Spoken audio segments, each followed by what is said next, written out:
Sebelum melanjutkan, jangan lupa subscribe dulu. Terima kasih. Bab 390, Jordan mengatakan dia akan menikahi Lauren.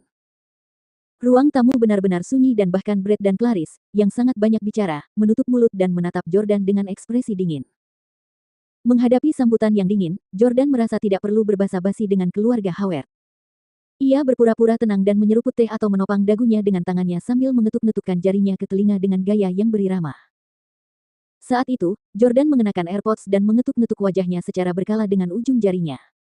Meskipun ia tampak gelisah karena bosan, ketukannya adalah kode Morse.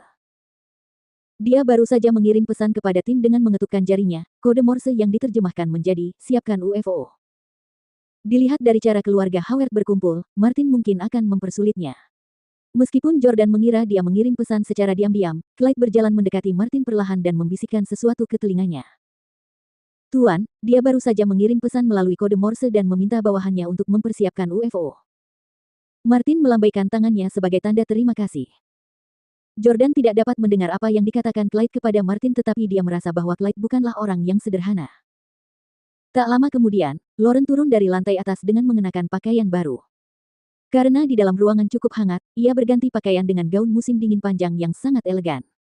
Ia tidak mencuci rambutnya karena rambutnya terlalu panjang dan butuh waktu setidaknya setengah jam untuk mengeringkannya. Namun, ia tidak bisa membuat Jordan dan seluruh keluarganya menunggu terlalu lama. Rambutnya masih basah sehingga tampak ia menggunakan semprotan penata rambut yang melembabkan dan menghidrasi. Lauren sungguh cantik. Kakek. Lauren melirik Martin. Baiklah, silakan duduk, kata Martin kepada Lauren. Lauren duduk di sebelah Jordan, dan dia segera merasakan aroma menyegarkan tercium ke hidungnya. Pada saat itu, Martin bertanya kepada Jordan, "Jordan, bisakah kamu ceritakan apa yang telah kamu lakukan pada Chris? Apa yang seharusnya terjadi telah terjadi." Jordan sudah lama tidak sabar, jadi dia menjawab dengan jujur, "Chris Heng bukan lagi pria seutuhnya." "Haha, bagus. Kau punya nyali." Brett tertawa terbahak-bahak. Namun, Ibu Brett, Marissa, menjadi marah dan menamparkan meja dengan marah.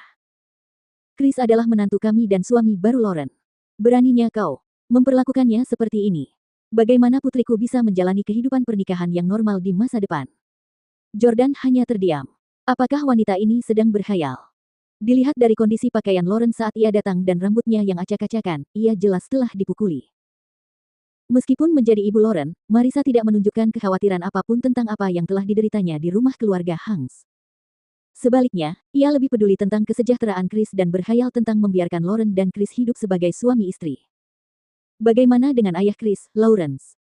Martin terus bertanya dengan ekspresi tenang.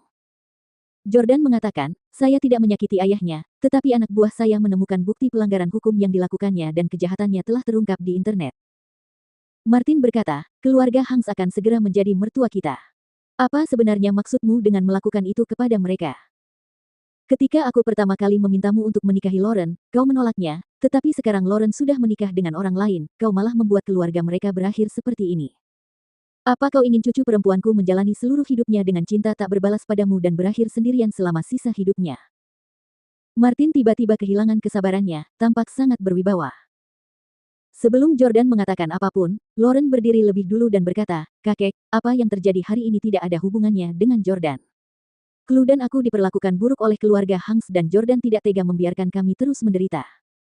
Itulah sebabnya dia bergegas ke rumah keluarga Hanks untuk menyelamatkanku." Marissa berteriak pada Lauren, "Kamu tidak boleh membela Jordan. Lauren, kamu semakin tidak masuk akal. Bagaimana bisa kamu menuduh keluarga suamimu membela orang luar?" Brett memutar matanya dan berkata, "Sekarang Chris telah dikebiri, semuanya sudah berakhir bagi keluarga Hanks dan mereka tidak lagi cocok dengan kita. Saya khawatir pernikahan itu harus dibatalkan." Sambil mengangguk singkat, Martin berkata, "Ya, Jordan, kau telah merusak pernikahan cucuku dan Chris. Aku tidak peduli apapun rencanamu, tetapi bagaimanapun juga, kau harus memberiku penjelasan hari ini. Dia harus segera ditangkap." Marissa membentak dengan marah. Mengabaikan kemarahan itu, Martin melanjutkan, "Jika Anda tidak memberi saya penjelasan hari ini, saya dapat meyakinkan Anda bahwa Anda dan lebih dari 800 antek Anda akan ditangkap." Jordan mengepalkan tangannya dan diam-diam berpikir, "Martin, dasar orang tua, kau jelas tahu bahwa sesuatu terjadi pada cucumu, tetapi kau tidak melakukan apapun karena kau menungguku berurusan dengan keluarga Hanks. Pada akhirnya, kau tetap ingin aku menikahi Lauren. Victoria pasti ada di tangan Martin." Jordan menjadi semakin ragu. Ia merasa bahwa Victoria pasti berada di tangan Martin dan bahwa semua yang terjadi hari ini adalah bagian dari rencana Martin untuk membuat Jordan menikahi Lauren. Jordan memikirkannya dengan saksama.